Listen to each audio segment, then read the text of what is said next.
Well, thanks everyone for joining this evening. Late afternoon for some folks, early evening for others. Like I said, we're super excited to be here in partnership with the Center for Artistic Activism. Some quick housekeeping things. Tonight's training will be about 2 hours long. We'll have a short 10-minute breakout, and we'll have a quick 5-minute break at the halfway point. We are recording tonight's call, so you will get a recording. And as always, we will send a follow-up email to all registrants with all the links, all the good stuff, all the resources. We want to hear from y'all. These are the experts in artistic activism. So if you have questions, please ask in the chat.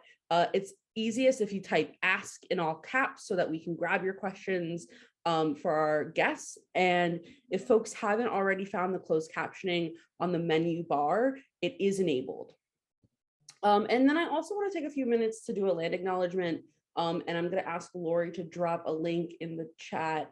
We are all here on Indigenous land, and also, colonialism still exists, and colonialism is so real. And I just want to take a second to acknowledge that. And if you are unaware of what land you are on, please visit this resource. It's really great. You type in your zip code, you can learn all about the Indigenous folks that inhabited your land.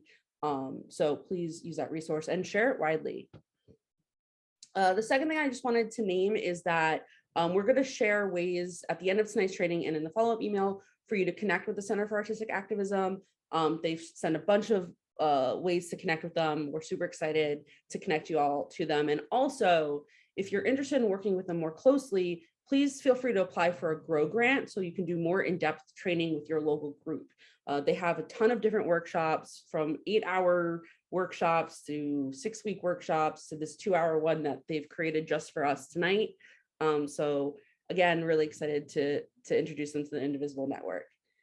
And thank you again for joining. And if you have any questions at all, feel free to reach out to training@indivisible.org and we will answer them as best we can. And with that, I'm going to stop talking and pass it to Steve. Hi, really happy to be here. We have actually worked with some Indivisible groups before, but never at this scale. So this is kind of exciting. And we called this presentation Activism in Overdrive for a lot of different reasons. It helps you go faster, more efficiently, and makes it sound better. But I just wanted to take a second to introduce the people I'll be presenting with. First, Rachel, and then you can pass it along maybe.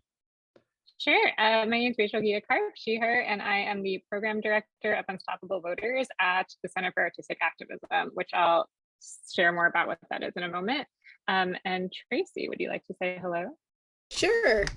I'm Tracy Brown, and I am a workshop leader with the C4AA. I'm also an active artivist. So I'm super happy to be here with you and look forward to spending this time with you. And Crystal? Yeah, thanks. Hey everyone, I'm Crystal Barrett. She, her are my pronouns. I'm in Orlando, Florida, and I'm the program assistant for C4AA, and I'm really excited to be here with you all. And I'm Steve Lambert, use he, him, and I'm the co-founder and one of the co-directors of the Center for Artistic Activism. We're a nonprofit, and we've worked in all over the world at this point. I think some 18 different countries on 4 continents. This actually is not complete, and done dozens of in-person workshops, usually with groups of like 15 to 20. But we've also done a lot of online workshops, especially since the pandemic, and those have included even more people from around the world. And we've done, I think, over 1,500 people in person, and then I don't know how many online anymore. Many more hundreds, yeah. Yeah. And we've worked on all different kinds of issues, a real wide range. And from working in all these different parts of the world and all these different issues, we've really been able to both learn about how people go about activism and creativity around the world, but also hone down the lessons to some real core principles and fundamentals that, believe it or not, work across all these different issues and all these different locations. And I'm going to talk a little bit more about that in a moment. But first, I wanted to have Rachel tell you a little bit about a specific program that we've been working on for the last couple of years called Unstoppable Voters. Yeah, in the past few years, we've been able to focus in the United States and bring all of that experience that Steve talked about to supporting democracy, voting, and voters here at home through this Unstoppable Voters program. And we have a real short, like 56-second video to play for you that gives an overview of what that program is. Okay. Helping to get voters motivated and to the polls is a team of unconventional people that describes themselves as artistic activists.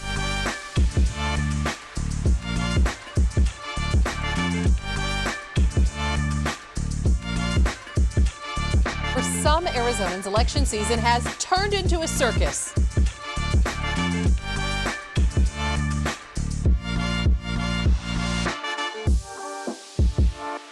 The Compton Cowboys riding their way to a ballot drop box at the Compton Library. They're taking part in the National Unstoppable Voters Project.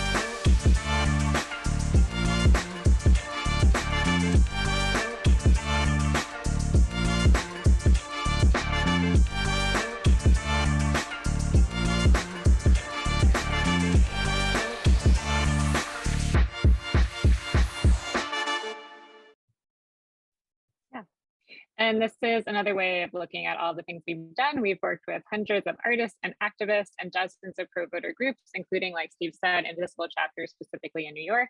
And we supported projects all across the country that have had quite an extraordinary reach. And we've used all the same methods with those folks that we're going to be using with you all tonight. So let's get into it. Okay. Crystal. Hello again. So this is what we're going to do today/tonight.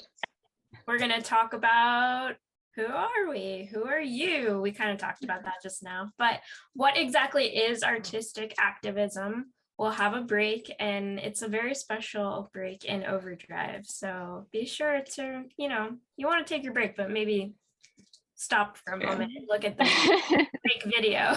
We're going to talk about how to use truth, how to think, feel, and do, and how to make the impossible possible. And so you'll want to grab something to take notes. I have my very handy, you can't see it because my background, but I have a yellow legal pad here that, Steve might have made fun of me for earlier today, but I really like it. So grab something. We're going to cover a lot, and we're going to ask you to write a few things down too. Yeah. And as we go through, we hope that you have this range of responses that you think, oh, I never knew that, but also I always knew that. That mix is exactly what we're going for. So let's dive in. Yeah, so this workshop that we're giving you is a condensed version of our full 5-day indoctrination that we do.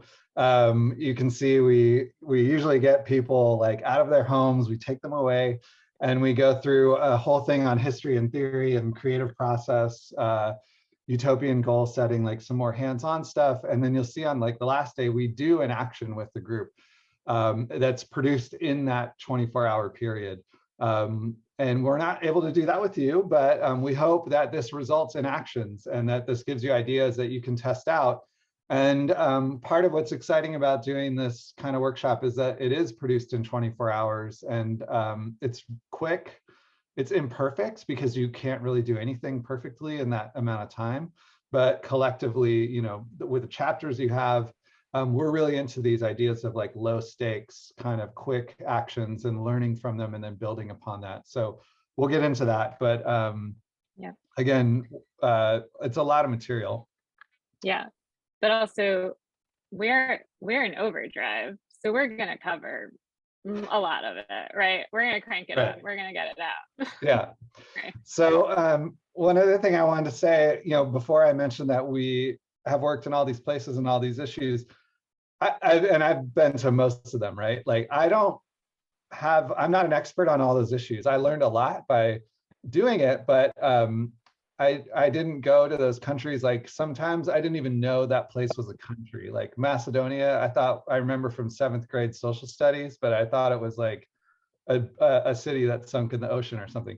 So, I don't come there with like a lot of expertise of the region or of the issues that they're working on. And that's not the point, right? It's for me to like come and tell you all or any of us like about where you live and what you should do. But we do have expertise in artistic activism. And the idea is that we're going to share that expertise with you. And then you have the expertise on the issues you're working on and the region that you're in and figure out how to apply these. Ideally, you're going to leave with all the expertise. Like you'll understand artistic activism and the expertise that you have now. So that's kind of what we're going for.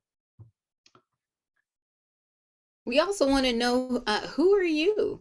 We want to know where you are, what part of the country or the world you're in, and also what Indivisible chapter are you in? So go ahead and light up the chat and let us know who you are. We want to meet you. We want to know all about you. And we promise we will not send you irritating spam messages. We won't. You won't can even take have your your time. info. Exactly. Please let us know. Hey, I see Oakland. All right, Nancy. Thanks for checking in. We got Vicky in Philly and Julie near San Francisco. Wonderful. Julia, excuse me. Austin, Texas. Keeping it weird. All right. St. Peter and Mankato. Hey, from Little House on the Prairie. Dallas, Texas. All right. Wonderful. So we're happy to have you all here. So please just keep letting us know in the chat who you are. And we're excited about being here with you. Next, we're going to talk a little bit about stepping off the curb. And what do we mean stepping off the curb? I'm going to give you a good example. So when I was in about the 6th grade, I had some racial related issue at school, and I came home, I was very upset, and I told my parents what had happened. And to comfort me, they shared their stories about their experiences growing up in the South under Jim Crow. My parents are a little older. I know that I'm just a wee babe in arms, but but my parents, they grew up in the South during Jim Crow. So they told me that all these things happen, and then I remember them saying, me asking like, well, what do we do about it?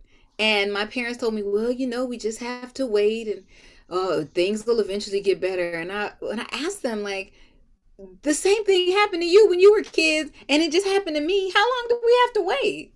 Like, that was ridiculous.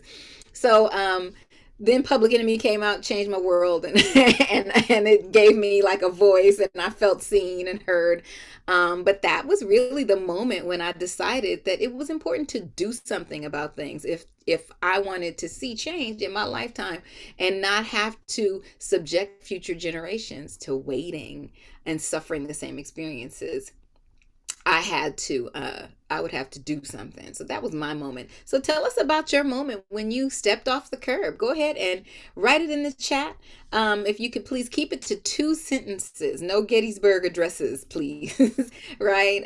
Keep it to 2 sentences and just let us know. What was that moment you stepped off the curb? Even if you just have a few words, we want to hear about it. Vietnam War.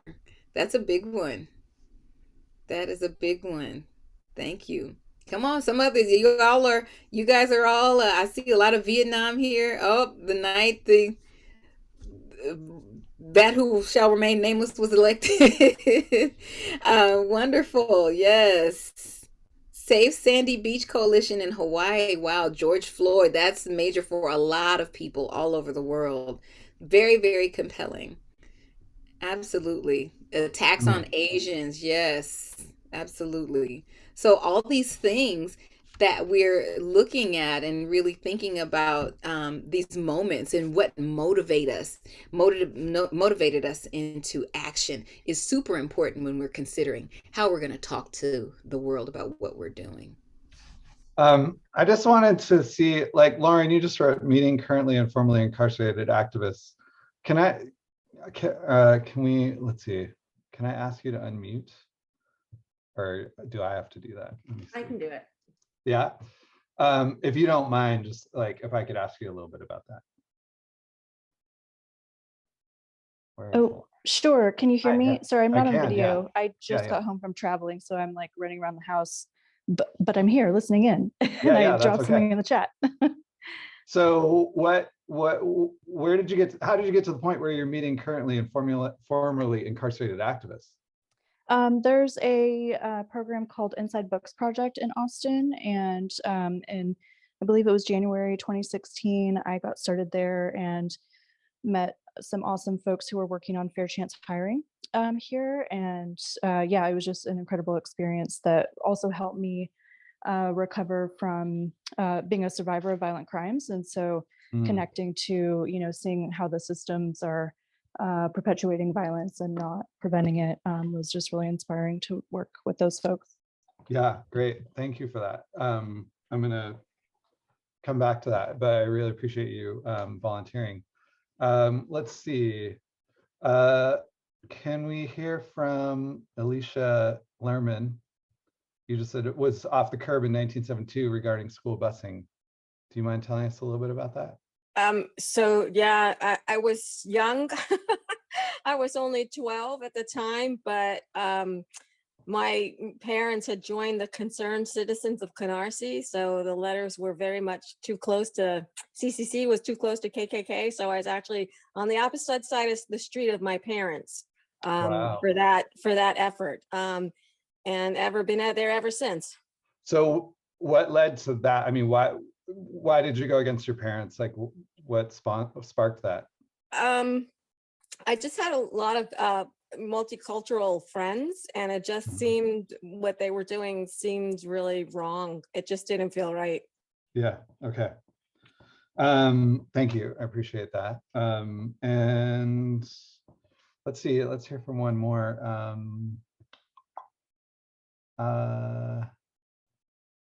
Sally, you said this thing about a bad teacher. Do you mind telling us a little bit more about that? In the assembly speech?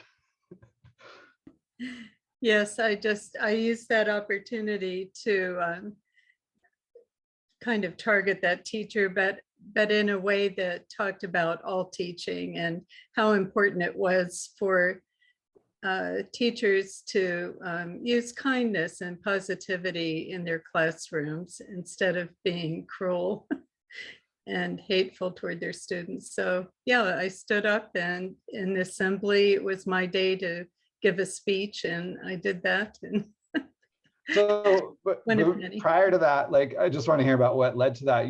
You said to your brother, like, what happened there?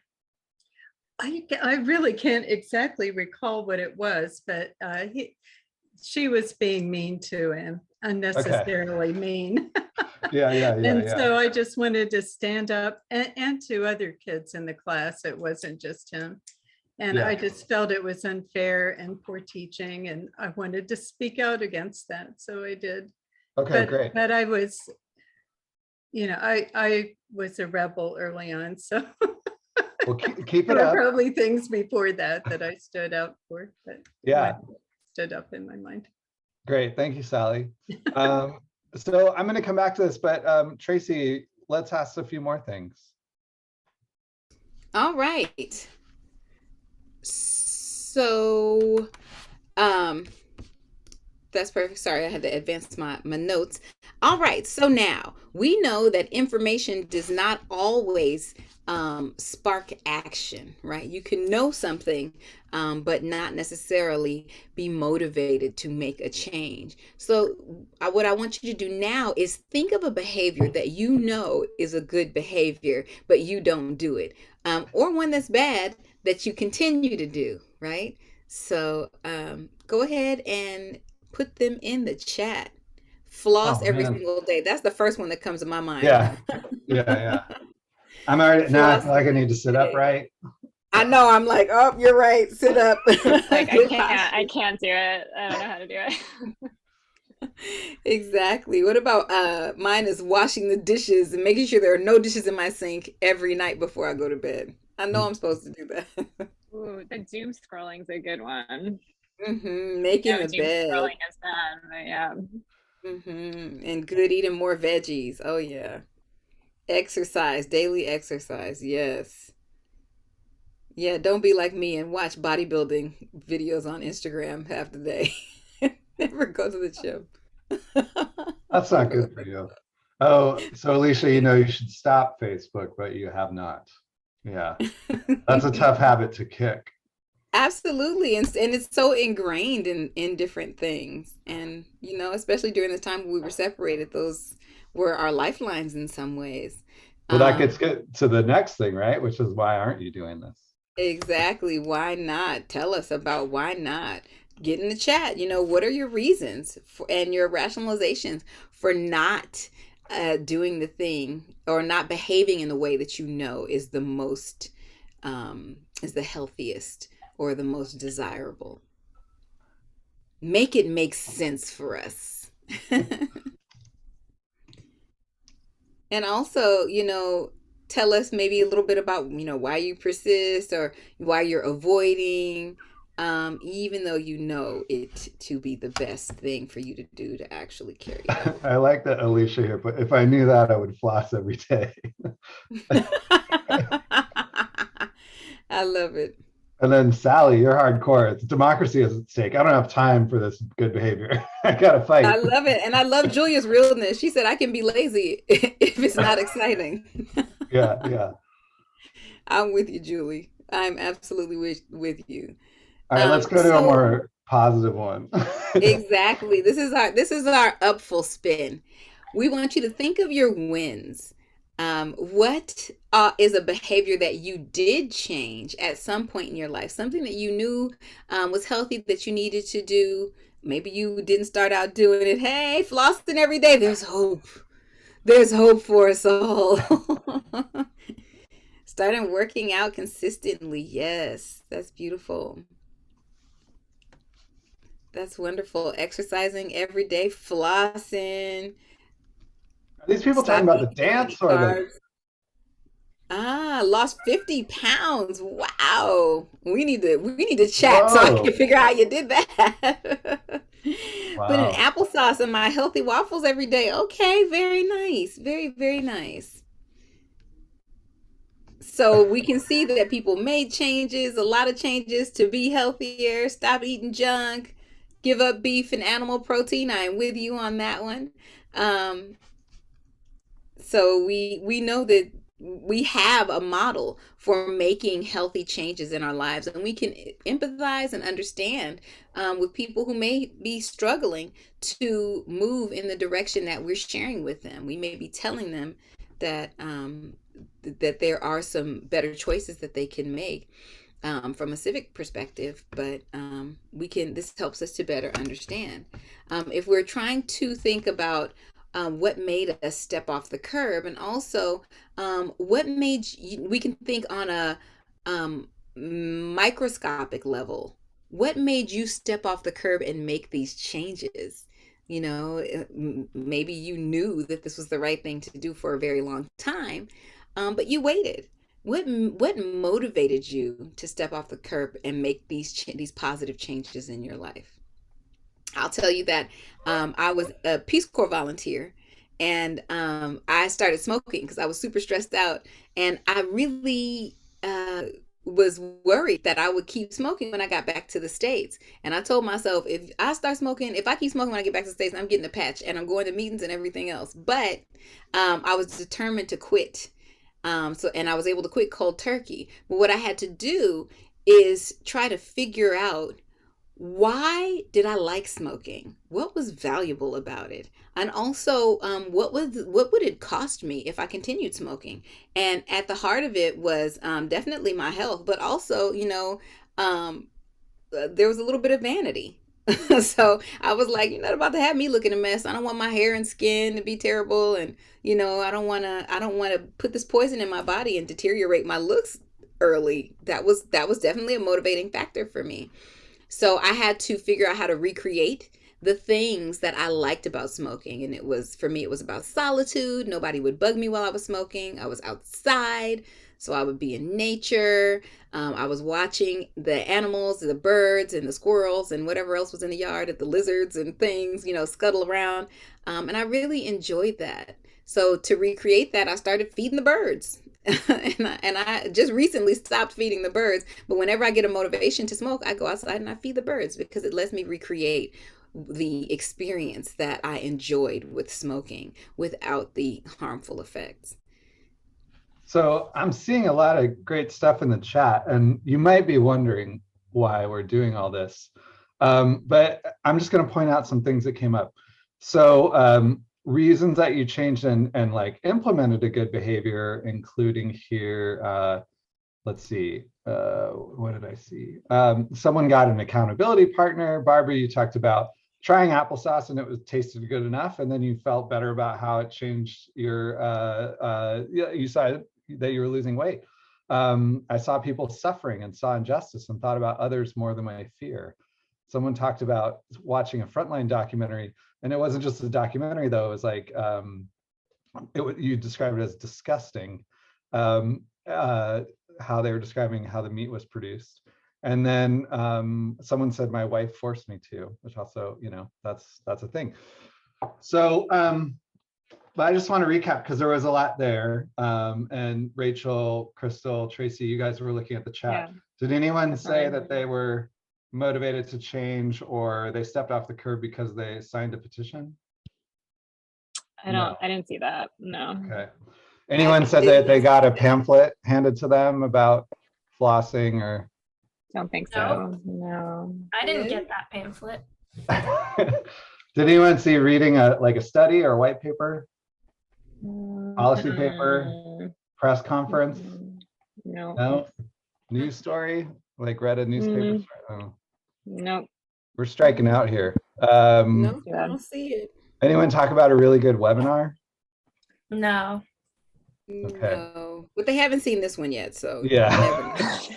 Anyone describe going to like an academic lecture or a talk? I don't think so. Not really. Attending a meeting? Did we see that? Maybe. Not really. Getting forwarded an email? No. No mention of email. Retweeting a tweet? No. Social media was just bad. All right, so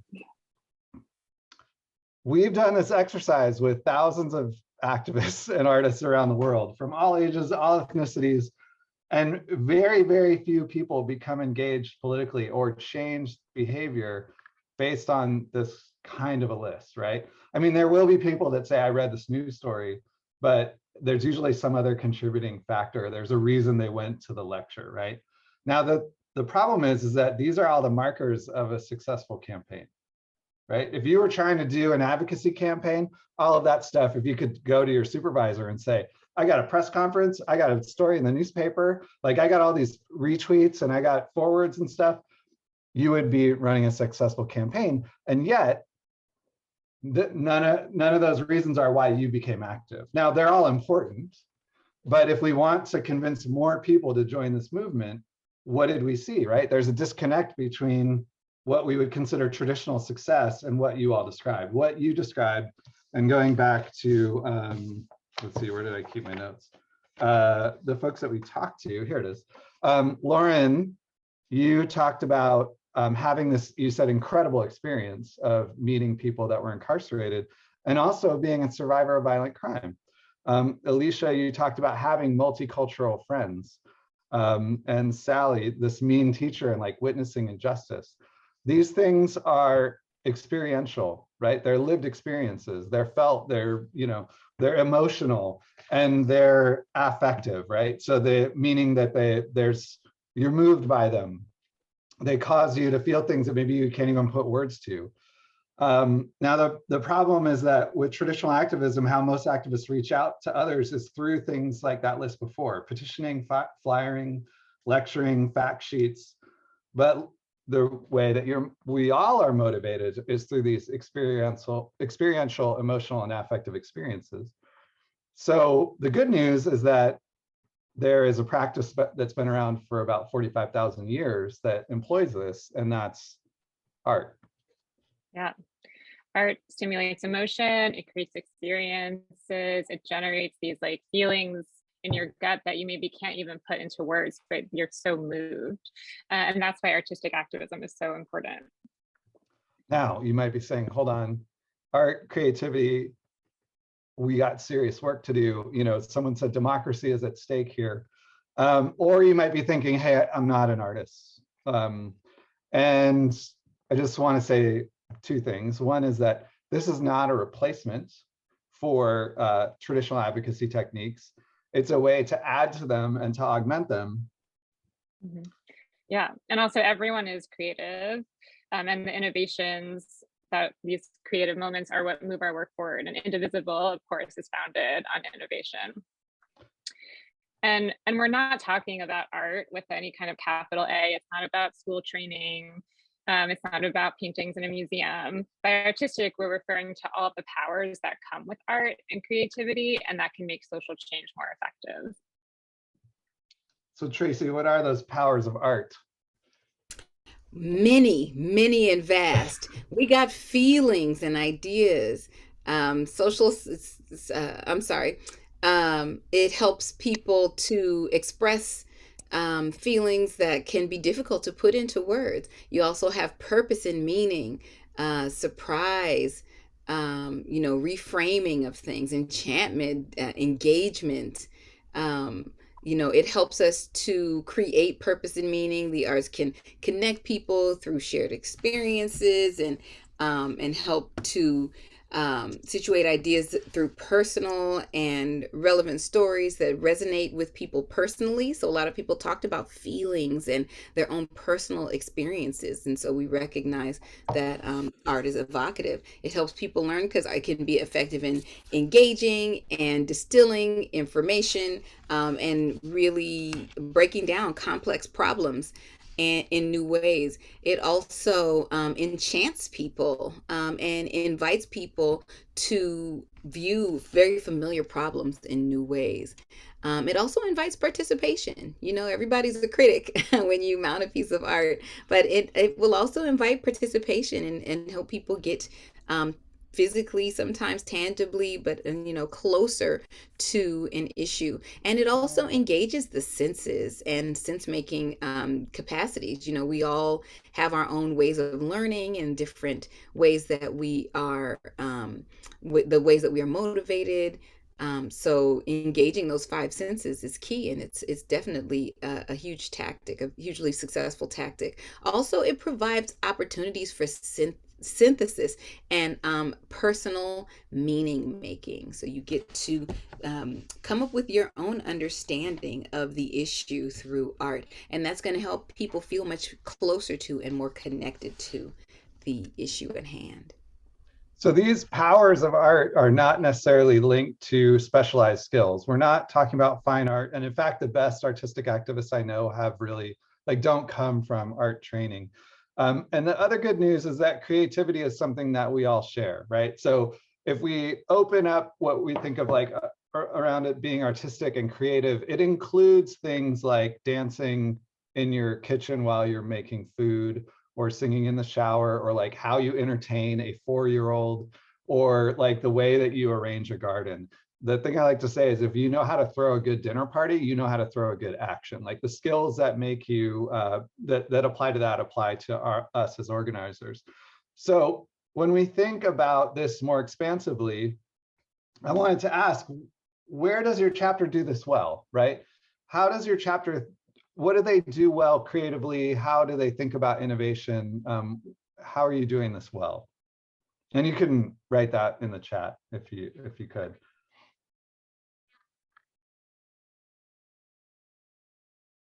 And again, everyone is creative, right? I'm sure you guys have thought up some new way of doing something.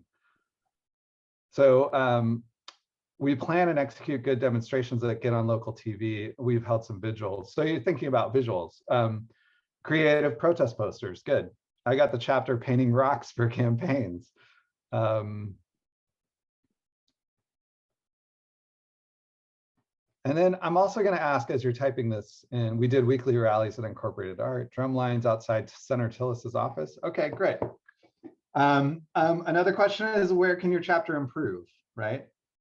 Are there things that you recognized are, oh, Steve, that's great. Hosting trivia night and bingo night to increase engagement. That is a great example. So are there places where you're we've tried this 3 times and it's just not having the impact that we want it to have? That could use some creativity, right? Or a different way of going about it, or some of those things that Tracy listed around, we need something that reframes the issue. We need something that provides an experience for people so they truly understand it, or they make sense of it in a different way. Al, you're writing poems on these banners because you can only fit so many words. I like that. There is a poetry to that. Nancy says, I'd like to find a way to do interactive art to engage people more. Great. Yeah, I think there's an opportunity there. Great. Yeah. Okay, so while they're typing that in, Rachel. Yeah. So these are great examples of artistic actions, and we wanted to also share some of our favorite examples of artistic activism to help explain what we mean by that. And just a warning before we dive into the examples, this is just a little taste. We're just going to share a couple things with you. And as you hear about these examples, there are three important things to keep in mind. And one is that these won't work for you. We're not saying do this thing that happened in North Macedonia in Austin, Texas, because the context matters. Like the actions that we shared only worked because they were with and for the time and the people that they were for. So they won't work for you, but they could inspire you because creativity comes from combination. So there might be pieces of these examples that you can take and that you can run with, or that might make you think of a version that works within your context. So the first thing is that artistic activism is not new. There's a long history. When we started researching it, we realized, oh, this goes back actually like thousands of years BC. But we're going to show you one historical example, and Tracy, take it away. All right. So let's talk a little bit about the freedom struggle. Many people who were a part of the freedom struggle, they don't call it the civil rights movement because it was bigger than just civil rights. They call it the freedom struggle because it was truly a fight for emotional, physical, personal, political freedom on all levels. The interesting thing is most people don't recognize the value that aesthetics played in the movement. So people, you would see them at protests with some of their Sunday best clothes on. Many people, when you went to church on Sunday, you wore the best of what you had. So when you looked at the folks who were marching, you couldn't tell if they were going to praise or protest. They could be going to do either one. And what they were doing was engaging in a bit of what people would refer to as respectability politics, which is this idea that people who were considered quote unquote minorities can respond to structural racism by individually behaving in a very respectable manner.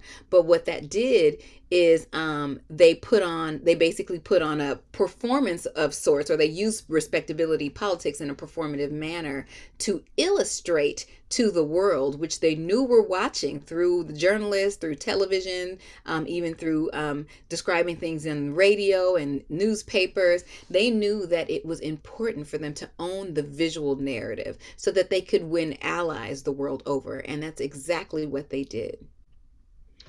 Right. What was also, the last thing I'll say is what was also important about that is dressing up provided them with an opportunity to move with dignity in a situation that was very difficult. So they felt the inner dignity and they wanted to reflect that dignity on the outside. So even though they were wearing skirts and blouses and suits, that was almost like a form of armor for them to have to feel protected. Great. Yeah. So this example is, as Rachel sort of previewed, from North Macedonia. We are working with a colleague there around, and several people actually, that around corruption. So if you don't know, I didn't know, North Macedonia is a country that's in former Yugoslavia. And another thing that they're known for is being really low on the World Press Freedom Index. Corruption perception index is really high, and then they also have this big pollution problem. So I've been to Macedonia now 5 or I'm not sure how many times, 5, 7 times, and these are some of what parts of it look like, right? So it's construction projects don't get finished because of corruption. It's just a way of funneling money out of the government and into private hands, and they don't even care about getting it done. They also the president supposedly saw the Bellagio in Las Vegas and said, we should have that here. And so developed all these, I mean, what became symbols of corruption in the area. And these things were built like in the last decade, and they're already falling apart. So everywhere you go, you see corruption. And some artists went out into more rural areas, and they were told, like, you know, can you bring contemporary art to some of these regions? And they said, we don't want contemporary art. Like, the problem that we have here is like these massive potholes. And they felt like, you know, you encounter it every day, but corruption feels like this thing that is just part of the environment and not something you can change. It just becomes part of the city. And they said, you know, we don't really care about art. Try to do something about this. So they took it on, and they said, all right, here's what we're going to do. And they set up a fishing contest in one of the biggest potholes in one of these towns. And my favorite thing about this is that little orange bucket in the foreground, they actually had live fish in it. So when people would come by and they say, are you catching anything? They'd say, yeah. And they would open the bucket and there'd be like 3 fish swimming around inside it. And of course, it's a small country, right? So they got on the news, and within a short amount of time, this got fixed. This is another group that we worked at a school in a place called Stip. And they had these huge puddles in front of the school. And so their kids would come home like covered in mud. So what they did is very simply put rubber ducks in the puddles. Now, there's a thing that in the region, rubber ducks are a symbol of corruption. I don't understand it or remember why, but it's just the symbol. And so they set them up. Kids went out there and played. The cars sort of avoided them. And photos got taken. They got shared around online. Literally 3 days later, the potholes are filled, right? So the point here is like that these very simple actions can work and be very effective. You don't need a masterpiece of art. You know, adding rubber ducks to a puddle is not a great masterstroke of artistic genius, but it worked, and it worked incredibly effectively. This next one is a action that Greenpeace did, and in 2009, they were trying to pressure Greenpeace to take some toxic chemicals out of their printers. And they had already had some success where the executives there had agreed to take this chemical out. But then over time, kind of the calls, they didn't answer them as quickly, and then they lost contact, and they kind of just backtracked on it. So they had to figure out, how do we kind of stir up conversation in the company and pressure them to reach out to us? Now, you could imagine like a similar scenario with a politician or something, right? So what they did, and Tracy, I know you're a fan. I am. Oh, they said, this is a William Shatner, UHP, promised me a toxic-free computer by 2009. Now my friends at Greenpeace tell me I will have to wait until 2011. What's up with that? Thanks. You do a better impression than I do. So this message, they had William Shatner record it, and then they robocalled everyone in the headquarters of HP, so that while you're at your office and you either get a voicemail or a phone call from William Shatner.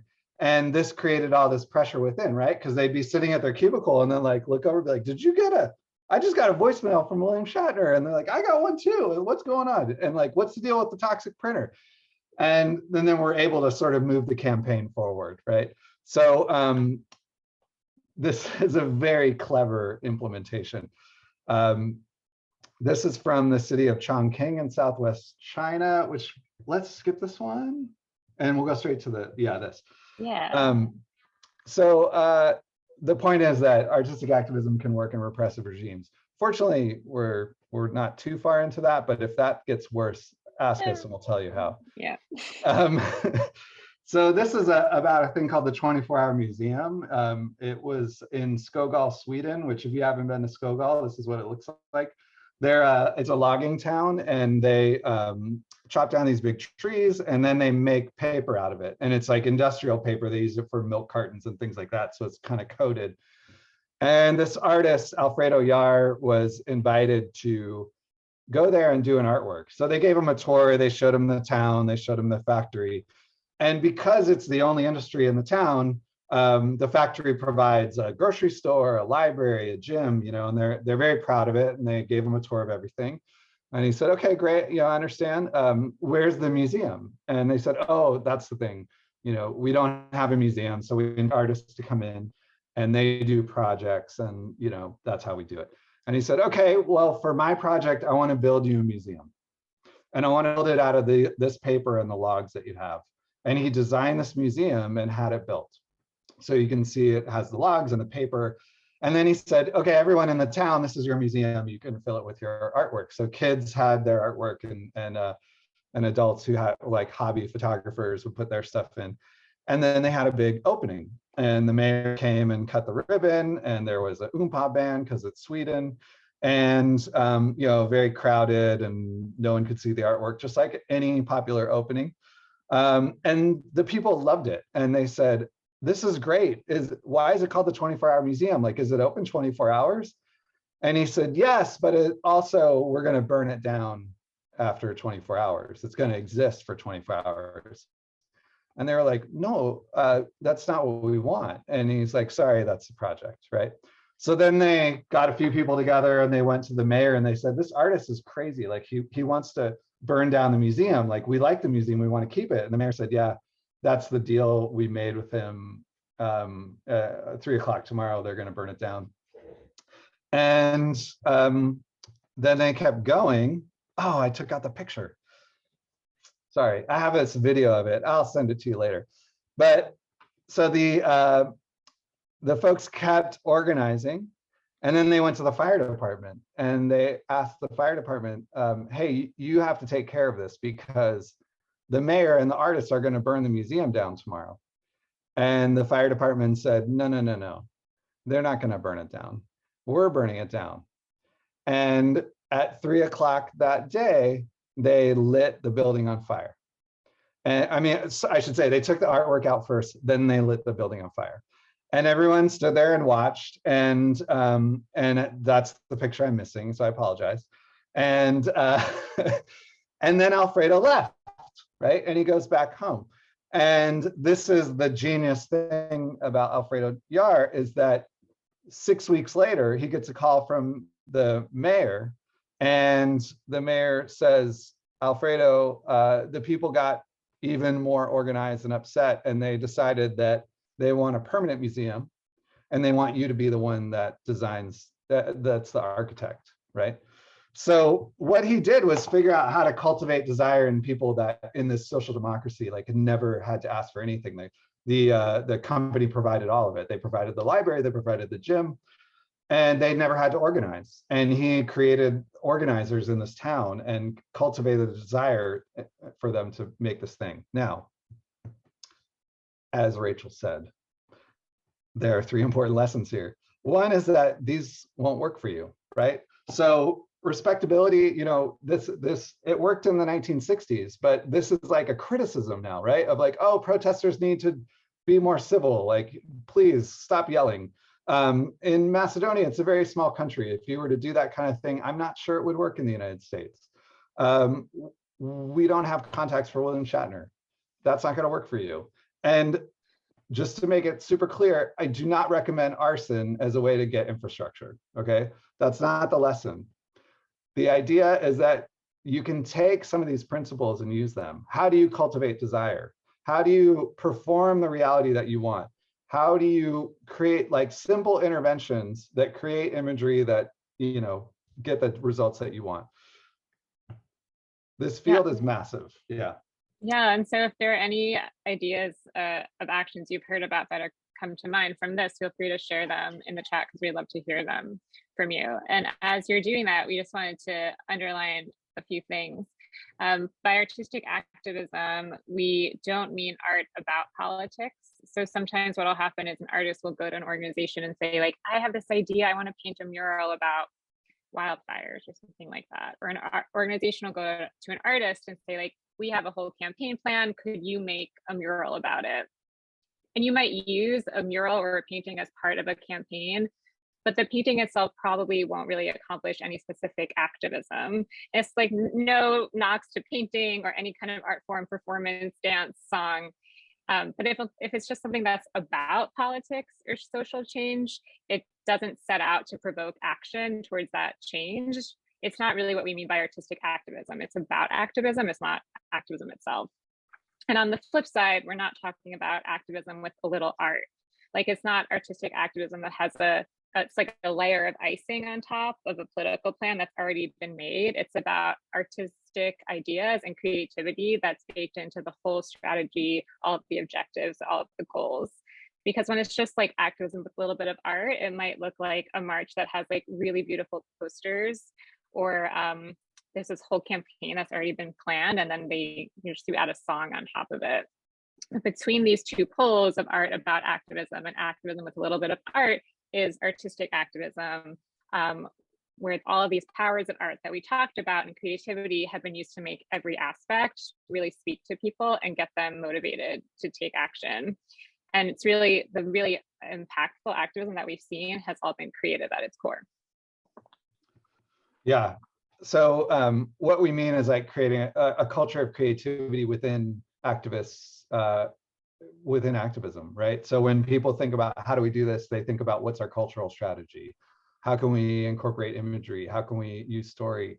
So just to talk about one aspect of this, this is not about recipes, right? Like, you can't repeat any of those actions and try to do them again. We're not trying to give you say like, oh, here's how you do a flash mob, now do a flash mob.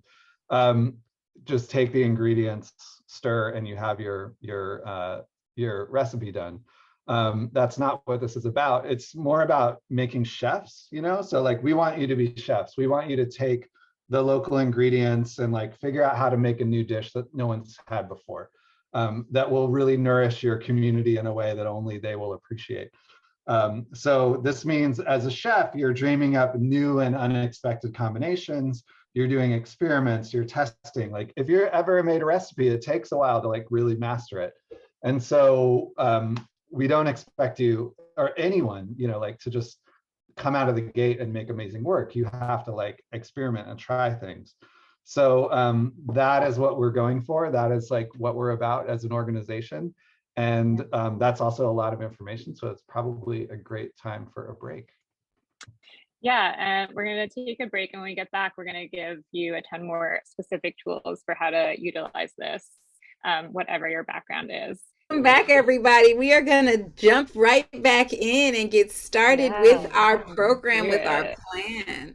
So we're going to talk a little bit about how to use truth, how to think, feel, and do.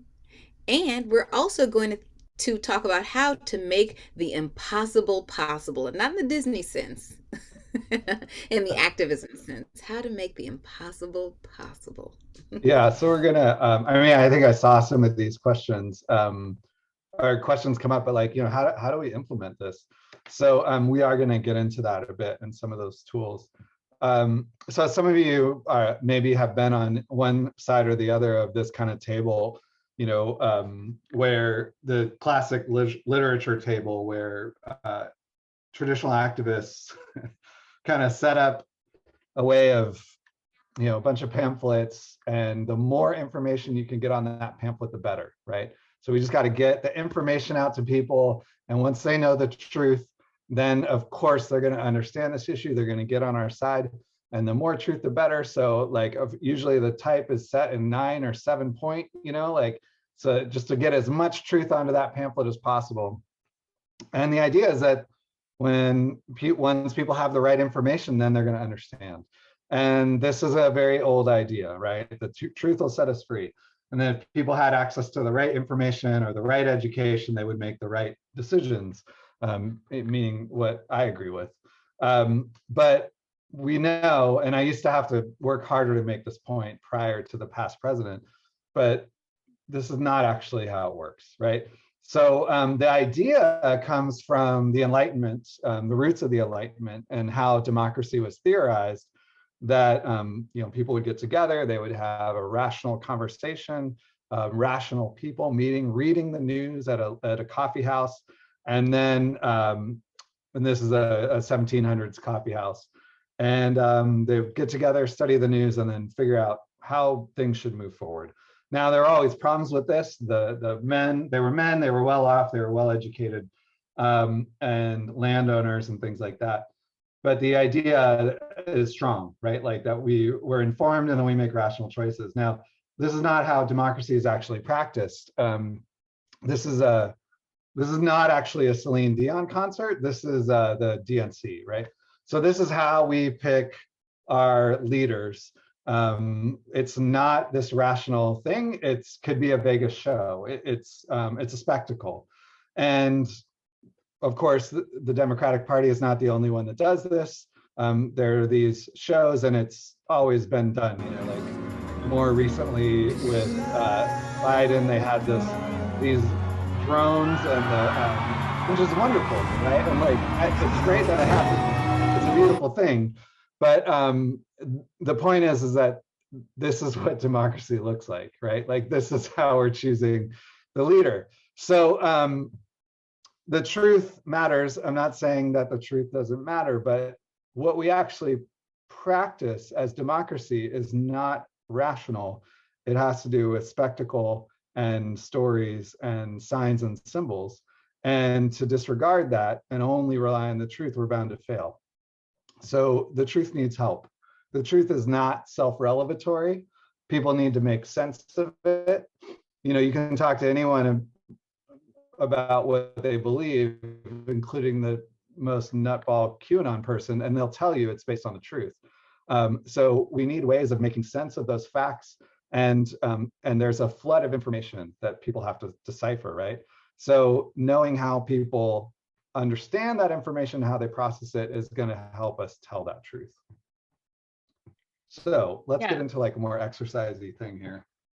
Yeah, so there are things you want people to know about this truth. And so we want you to think about a campaign that you're working on now, and specifically a SMART objective that is part of your campaign. And SMART objective might be something that you're familiar with, but just to lay it out here, SMART stands for specific, measurable, achievable, relevant, and time-based. So if you're working on registering voters, an objective that is not SMART would just be to register more voters. But if you made that a SMART objective, it would be something more like this, that before Pennsylvania's primary, you'll register 1,000 high school students in Philadelphia who just turned 18, because that has all of those 5 things. It's specific about who you're trying to reach. It's measurable. You'll know if you get those 1,000. It's achievable if you have the right support and infrastructure to reach those people. It's relevant because you want to register more voters, and here's like a brand new demographic for you. And it's time-based. You have a deadline in there. So now in the chat, if you could share a SMART campaign objective that you're working on, and then what a win of that would look like.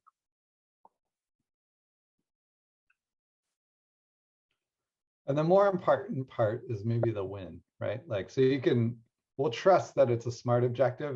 That might take you a little longer to write. Like what is something that you're working on, and what would a win look like?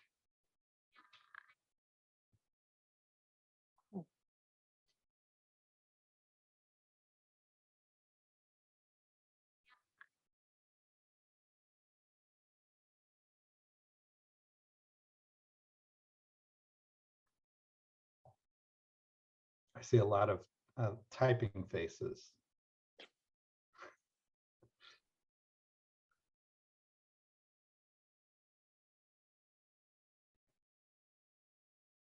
Great. All right. Alicia says re-elect Tom Malinowski as a New Jersey congressman. More volunteers trained and willing to canvass to get out the vote. A win would look like my candidate is elected, right?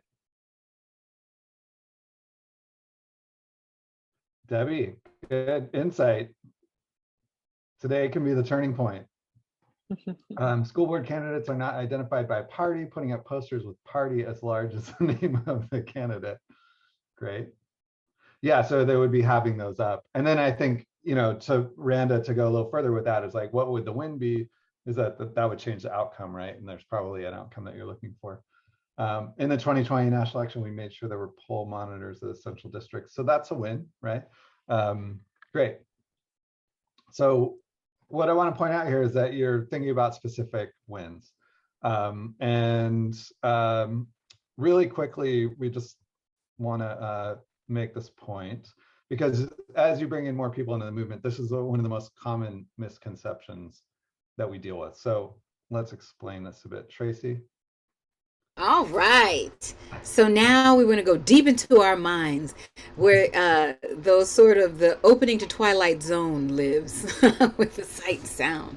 Right? Next slide, please. And we want you to imagine this. You're in the desert. You've run out of water. You feel weak. You don't know where you are.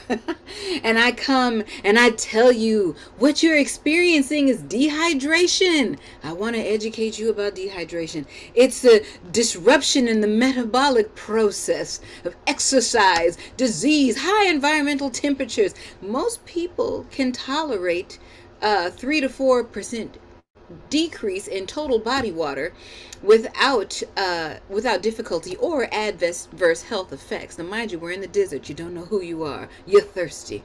A 5.8% decrease can cause fatigue and dizziness. Loss over 10% of total body water can cause physical and mental deterioration accompanied by severe thirst. I just want you to imagine Tracy giving you this lecture in the desert, right? While you're in the desert. You're thirsty. You have no water. Death occurs at the loss of between 15 and 25% of the body water. And at that point, I kind of look at you to try to gauge how much water you've lost. And then mild dehydration is characterized by thirst and general discomfort and is usually resolved with oral rehydration. Now, I can't hear all of you, but I know what you'd be saying is, yeah, right? Like, I don't care. Because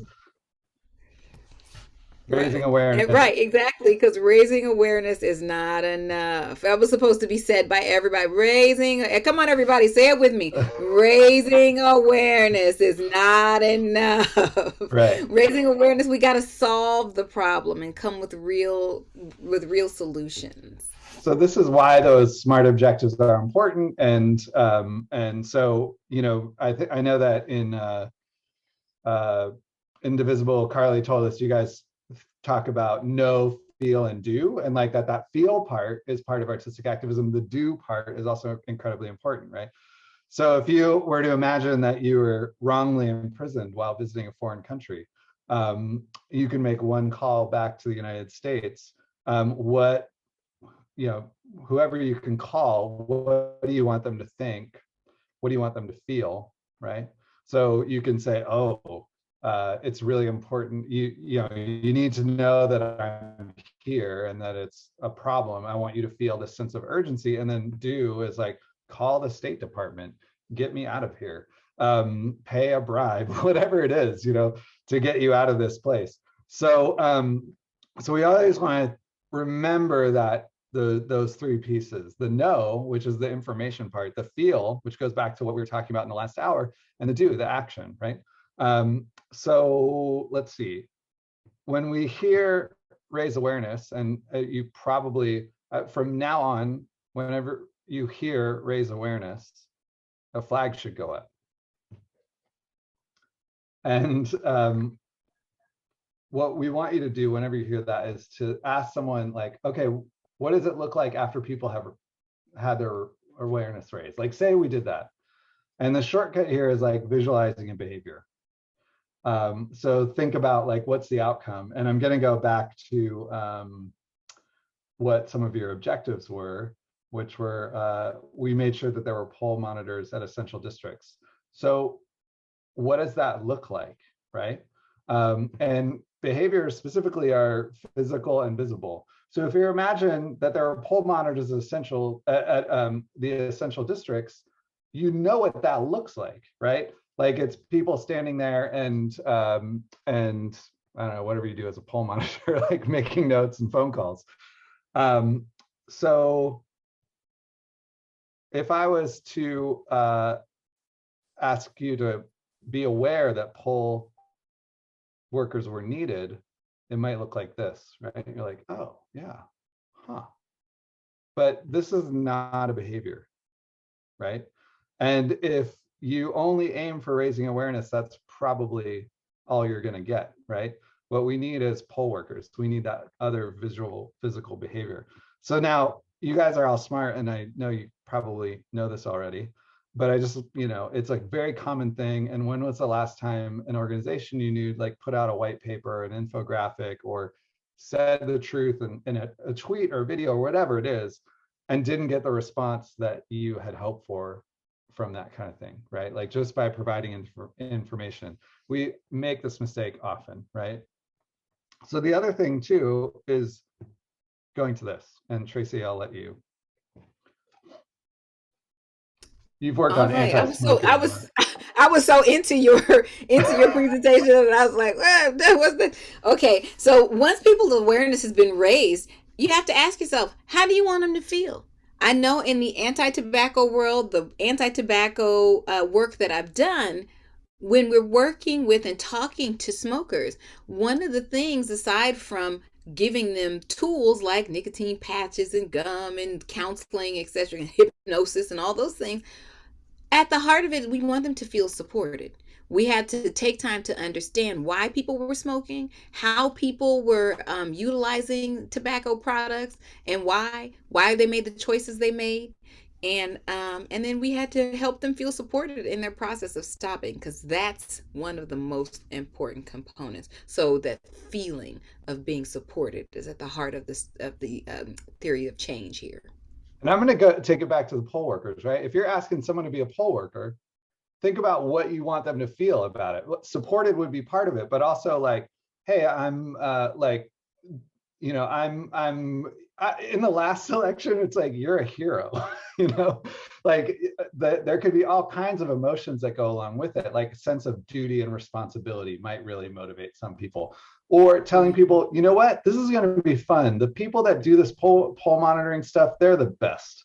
And I'm going to be there, and we're going to have a great time, right? So thinking about what kind of emotions motivate people and how you can change the situation so that people feel supported, or they know they're going to have a good time, or there'll be a party after, right? And also, how will you gather information so that you'll know what types of feelings to promote, or what types of feelings or experiences people are looking for?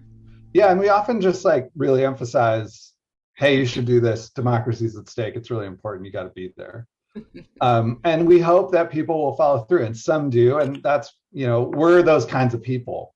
But to build the movement and to get your friends and relatives, it's like, hey, I'm going to be doing this thing, and it's going to be a lot of fun, and like, we'll do it together. That might be more motivating. And then the other part, Tracy, is like adding we don't want just people to feel that sense of responsibility or duty, or like democracy is being destroyed, without giving them behavior to act on it. Right. So we have the equation, feelings minus behavior equals hopelessness, right? And this is important because we want people to feel like they're empowered. We want people to feel like they can make a change, versus they have these feelings that are real, valid feelings, but nowhere for them to go. Right. Yeah, that's like the recipe for apathy. So all of these pieces are important and are really key when we think about this in terms of artistic activism too, right? Because we can mobilize those feelings, but we also want to connect them to an action. So let's go back to this. What is the SMART campaign objective you're working on now, and what would a win look like? And let's see, I'm going to, Alicia, can I talk to you again?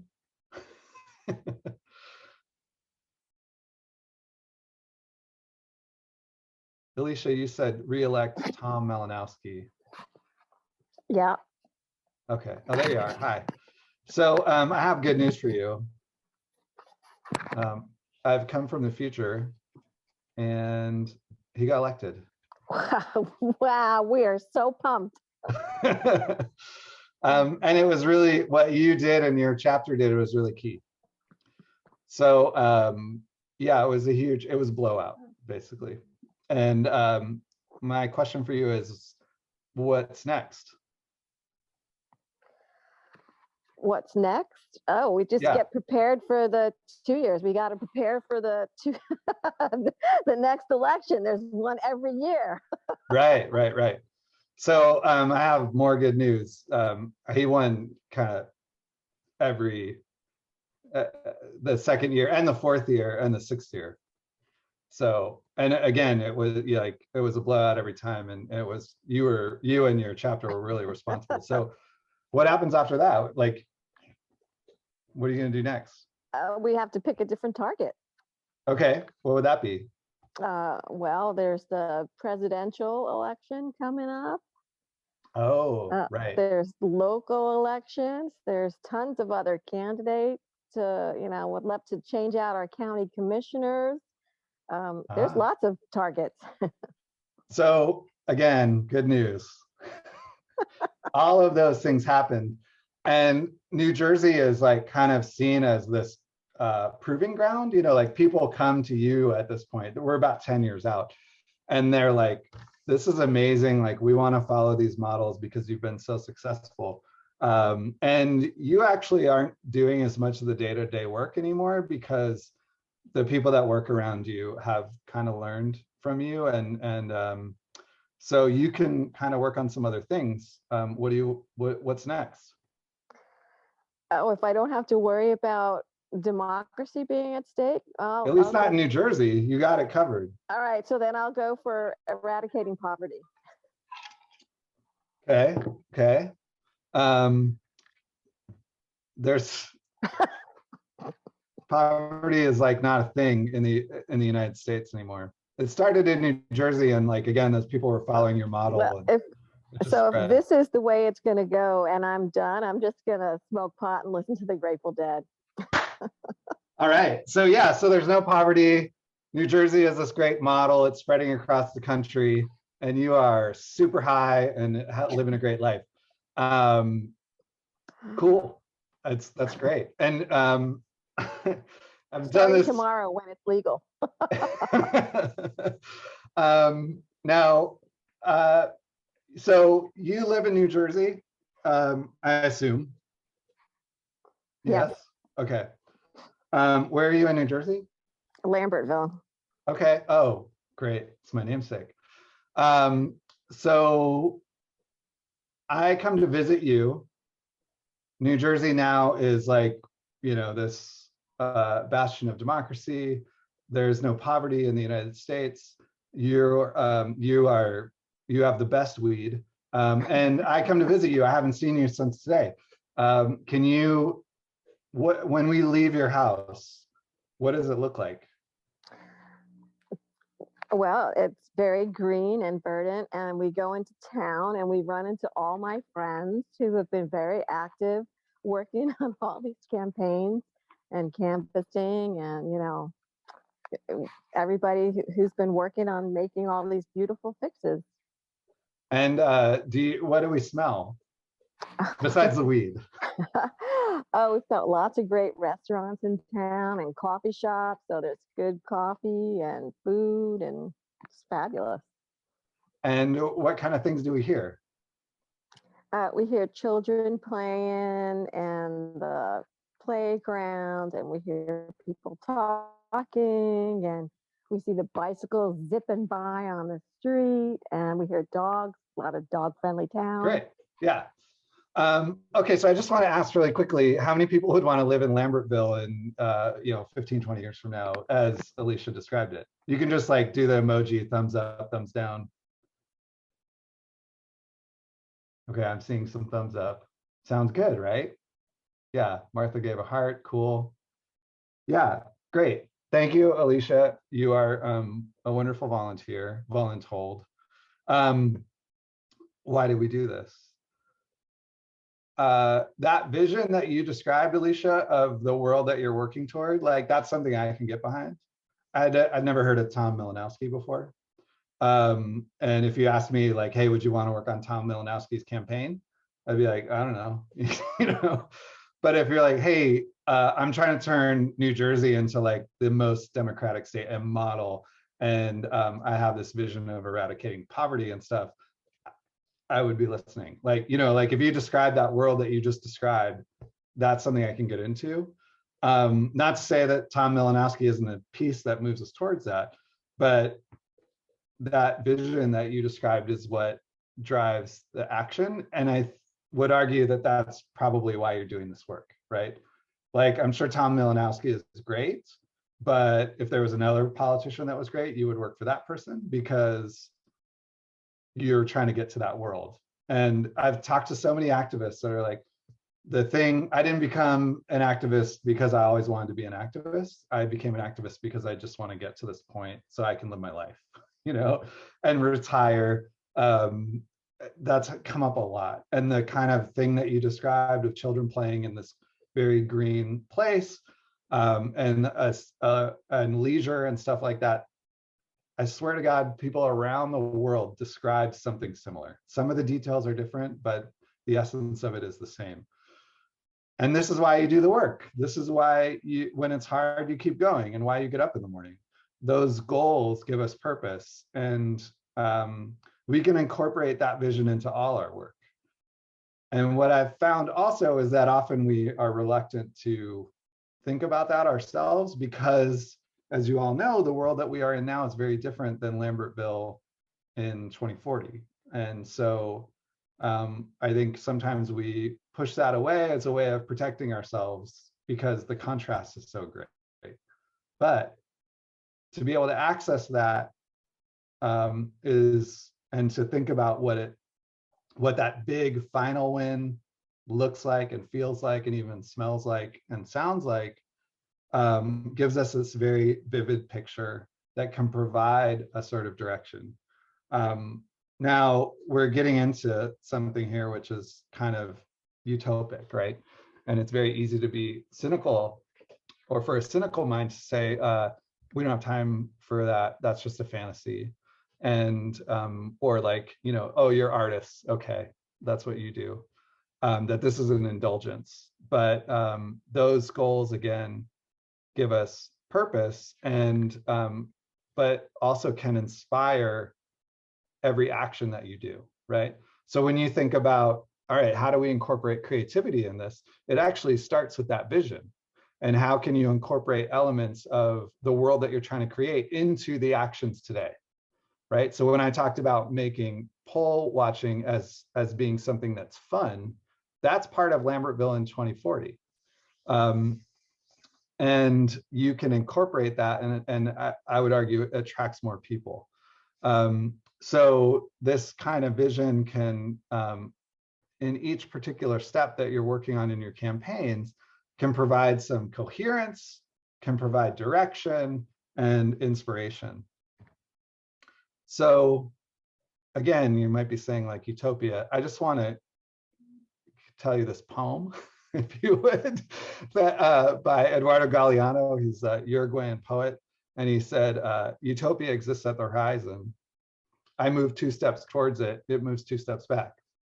I move 5 steps forward, it retreats 5 steps. So what is the good of utopia? It is this, it is for walking, right? That having that vision, that point out on the horizon is what helps us move forward. And I really encourage you to hold on to that idea. And for all of you too, as an exercise, think about what it means to win and win and win. And what is the world that you're trying to create so that you can bring that into the actions that you're doing now. This is a very more conceptual idea. Don't worry, we will get to some more practical stuff, but I think it's really important. So the other good thing about utopia is that it can incorporate surprise. So, and surprise is how we learn, right? Like if you went and started talking about electing Tom Malinowski and then started talking about this sort of like a bigger vision, that would be maybe some of that would be unexpected, right?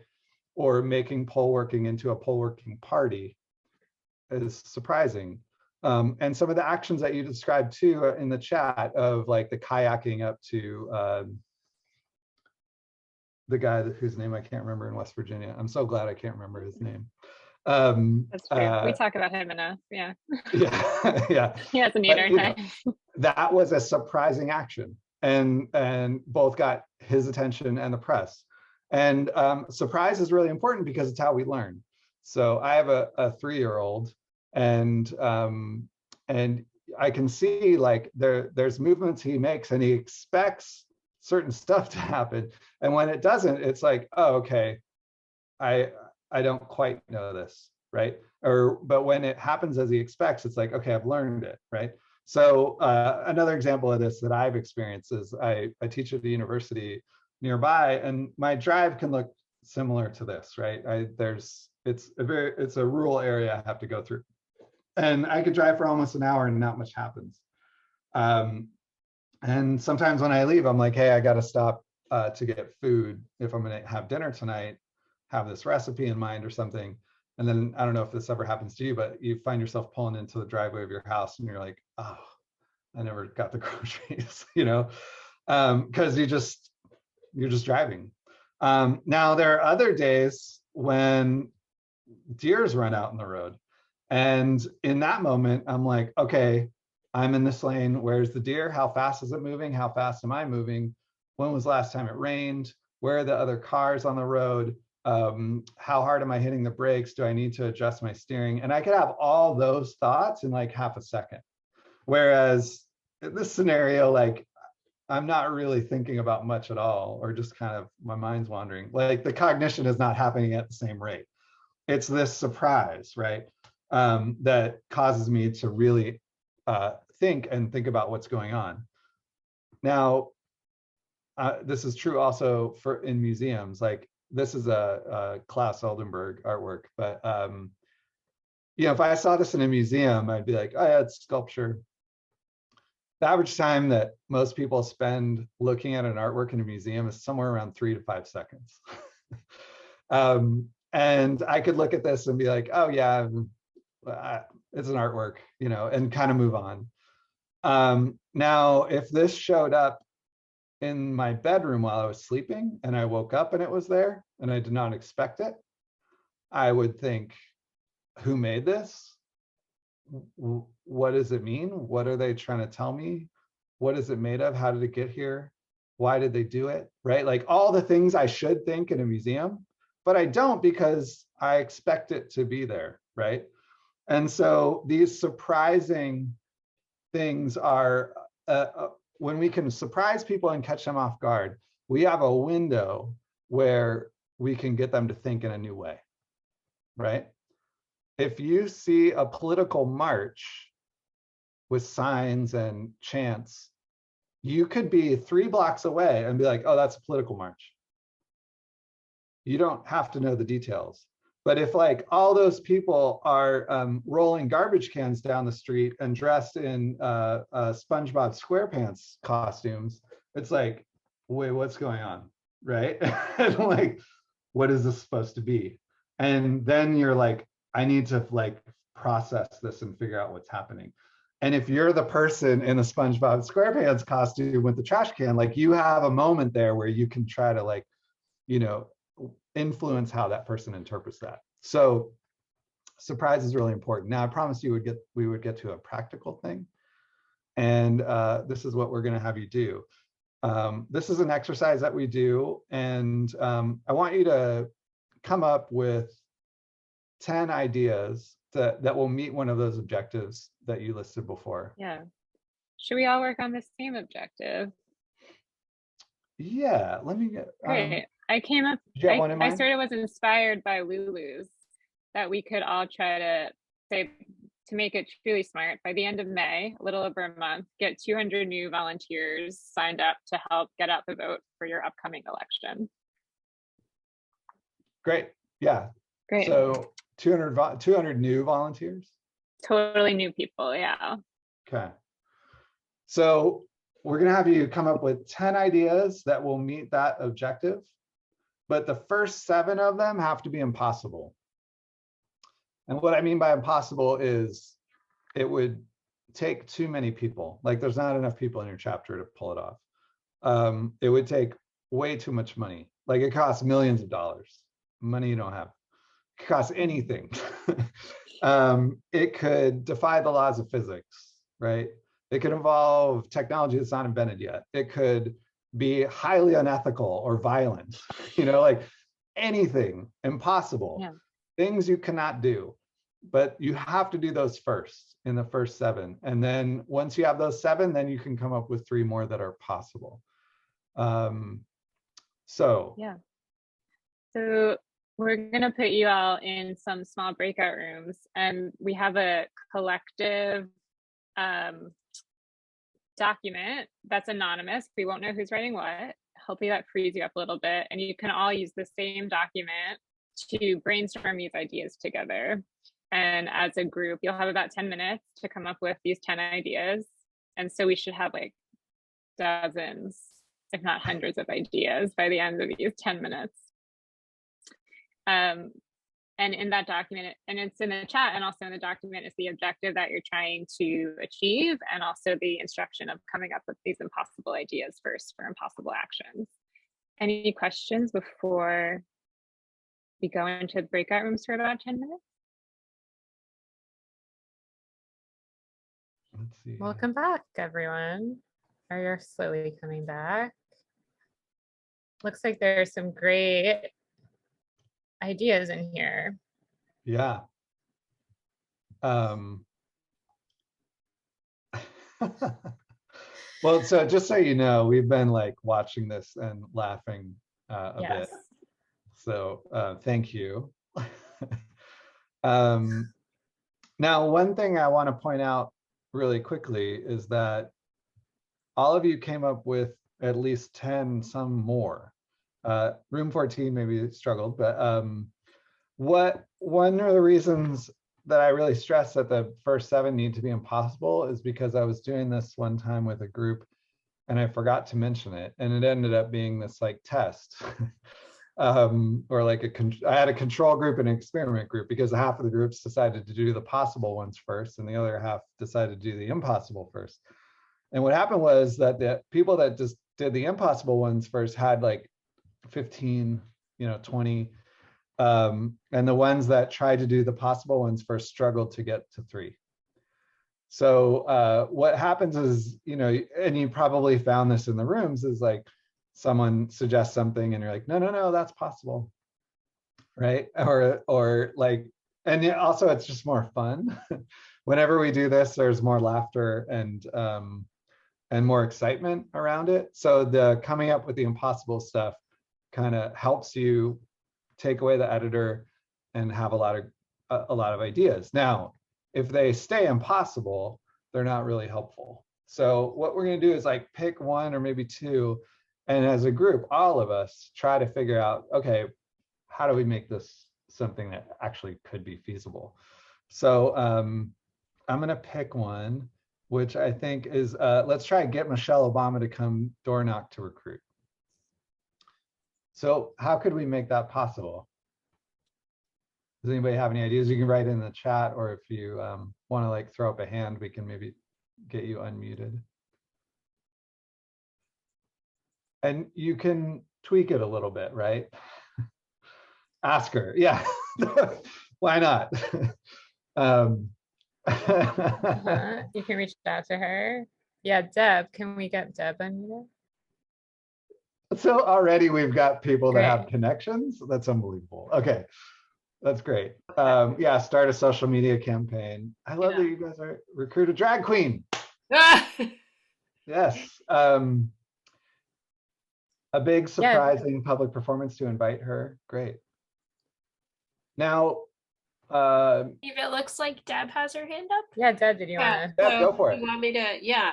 So I know a friend who lives around the corner from her on Martha's Vineyard. So we could actually do a stakeout. She walks, right? So she takes walks on a regular basis in the summer. So we could have a very lavish poster to catch her eye and say, hey, we need you door knocking with us, or something where we actually catch her attention and we get a chance to talk to her. So we could do this. It's not outrageous. We could do this. Right. So this is another thing, is that when you have a big enough group, there's sometimes things become possible. Another thing I actually have a connection on the vineyard as well, so I feel like we could actually Team very up. much make this happen. Okay. Oh, Kim, make up a Michelle Obama TikTok dance and make it a challenge. So one thing I was thinking about is you just get a cutout, like a cardboard cutout, and then like knock on the door and hide behind it. People might think it's Michelle Obama. People at least are surprised. It'll get them to open the door. Yeah. Yeah. So, okay, great. Let's pick another one. There was a lot of interest in a free cake for life. Do we want to figure out how to make free cake for life real? Yeah, how can we make free cake for life real? If you volunteer, you get free cake for life. What's a way that could happen? Lulu. Yeah, go for it. Can we get Lulu unmuted? I think people can do it. Yeah, okay. I think for life is a bit too much, but like for a year might be Okay. for 6 months, I think it's doable. Or we can even make it better by saying, you know how they use the monk fruit now. So it's like sugar-free because people here in OC are so freaked out about. So you could probably get a local business that would be like, we'll give one of the volunteers can win a cake a week for the year or something. Yeah. Or Debbie had a great idea to recruit bakers into the fold. So like the bakers, the volunteers, they're all helping each other. Oh, yeah. Oh, cake pop. Yeah, scale it down. Yeah, you could have, we'll give you 365 cake pops. Great. Oh yeah, Twinkies last forever, Yeah. not expensive. So this is another way, is like, yeah, you just scale it down a little bit, or like, yeah, great. You guys are doing a great job. So we could do this, and it is a ton of fun to do this kind of thing. And I encourage you to do it in your chapters, right? Like, it's a great exercise. Just like, okay, what are we trying to do? Let's come up with 7 impossible ideas for it or more, right? And one of the things I want to point out is like, look what we just did in the course of 10 minutes with all these folks. I don't know how many dozens of ideas we have. Yeah, right? Probably 100, yeah. Now, if you're sharp, you might think, hey, yeah, we have a bunch of ideas, but a lot of them are ridiculous. And you'd be right. But one of the things I learned as an artist is that you don't just sit around and be like, I'm going to have a good idea now. That the thing about creativity is that it's quantity of ideas that leads to quality, right? So you want to have as many ideas as possible and then kind of work with them, have a very wide selection, and then play with them and find good ideas within there and kind of mess around with them. And then you'll find ideas that work. So I would bet that within all of these impossible ideas and some absurd or maybe like unethical ideas, there are in this document some stuff that could actually turn into something that could work, right? And probably more than a few. So we want to tell you about a project that came out of this kind of process, right, Rachel? Yeah, and yes, Nancy, definitely. This is a pad that we can also share out, and that should stay active. Yeah, so just to like bring this a little bit back down, there's a project that was developed in a workshop of ours and that we supported called How's Your Voice Gonna Matter If You Don't Vote? And it had teens in Philly get their peers registered and ready to vote.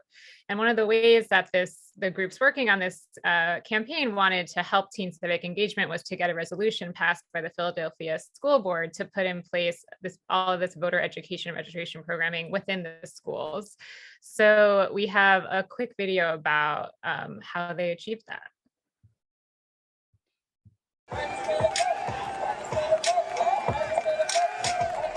Theater, it really transforms people. Students grow a real sense of agency and leadership and hope. in the face of a broken world. Are you guys registered to vote? No. That's great. Everybody say no. No. Use your phones. It's registered.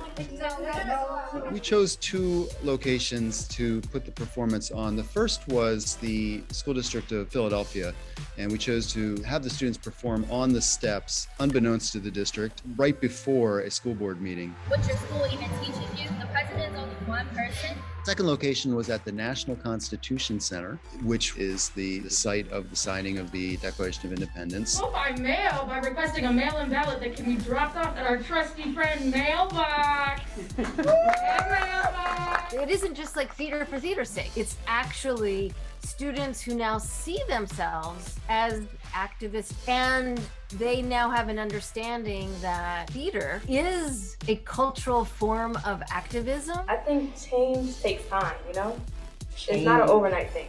I think this project has really pushed me out of my comfort zone, and to see the way that we were all excited about creating change in a different way than being at a rally or at a march, it really completely blew my mind. Before this, I would just ignore everything. I guess now I understand how policies or different things come into play. I was like, hey, we actually do make an impact. Adults really do want to listen to us. These students owned their knowledge about voting and why it mattered to them. And our students just rose to the occasion. It was phenomenal. 3, 2, 1, today's vote!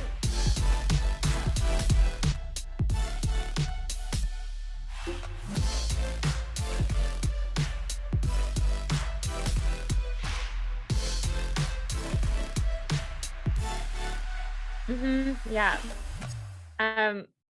So this was a campaign that these groups have been working on for 3 years, and they said that it was really having the students surprise these school board members to go to where the power is, to go to where the people is, and do this totally unexpected performance outside their steps while they were meeting. They came out during lunch and they were like, what is happening here? And that is what caused the change for them to create this pressure within of oh, there's people who really want us to pass this resolution, and it got them moving, and it actually got the resolution passed. And we can get you that link to that video. And Steve, you're muted. Yeah. I think the other thing that they did was, going back to our examples, created pressure within the organization. They cultivated desire. They used surprise, all of these elements. And this is the kind of thing that can come out of this process. So I wanted to have you guys all high five each other, maybe just in the Zoom way, because you all did such a great job, and for indulging us in some of this. We had a couple questions for you. We'll follow up things. Yeah. In the registration form, we asked you this question: how do you think you could incorporate more creative approaches in your Indivisible chapter? And some of you were like, I don't know, maybe ask me after the session. And so we wonder if there are things that you're already thinking about that you could do from what we shared here today, and you could share those with us in the chat. And while you're doing that, we have about 2 minutes left, but that doesn't mean it has to be the end. We have a ton of resources that are available for free on our website, and Carly will send all these links out as well. But this is a little shorthand right there. We also have a whole book that you could read that really dives deep into this, that Steve and our other co-founder just wrote. It's quite exceptional. We're giving out actually free copies. So we can give out up to 20 free copies to all of you folks because you're so extraordinary. There's a little form that Carly put in there that you can fill out, and we'll get that out to you. There are even these 6-week courses that you could do called learning labs, which are super interactive learning experiences where you go through the book and then do exercises to apply the lessons from the book, similar to what we've been doing today, directly to the campaigns that you're working on. With a small group of other folks. Yeah, just a handful of people. We also have something called office hours at the end of every month. So you can sign up to meet with us, talk to us more specifically one-on-one, or if you have a couple of people in your chapter who want to talk to us, and we can bounce ideas around for 20 minutes or help you with anything that you'd like help with. And like Carly mentioned, you could apply to get funding to work with us in a much more protracted, prolonged way. And just in general, we'd love to keep in touch. We have a newsletter. You can also like email us. I'll put my email in the chat if there's any other things that we can help with. And then we want you to help us with something too. Yes, we know we're almost at time, but we have another Rise Up pad that we'd like to share with y'all because we just want to make this training even more awesome. So I'm going to put it in the chat. If you could just put some thoughts in there for us, just take the next minute or so if you have that time. We want you to tell us tell us one thing you learned that will help your Indivisible chapter, and what's something your Indivisible chapter work may not need from this. Something that is like good for us to keep, and something that maybe we included that we don't need to keep moving forward. And then we also are on social. I know earlier it was, kind of one of the things that we wanted to break the habit of. But when you are on there and you fall into that habit, it's okay. We're all human. It happens. Look at the C4AA on Instagram and Twitter. Yeah. Thank you all for, Thanks so much. we know that 2 hours of your time is really valuable, and we appreciate you all taking the time, and we'd love to see the way that this is implemented. Thanks, everyone. Yeah, we'll stick around for a few minutes if you have anything to talk to us about or ask us about. Yeah. And if Thanks not, a lot, everybody. thanks again. Just have a great night.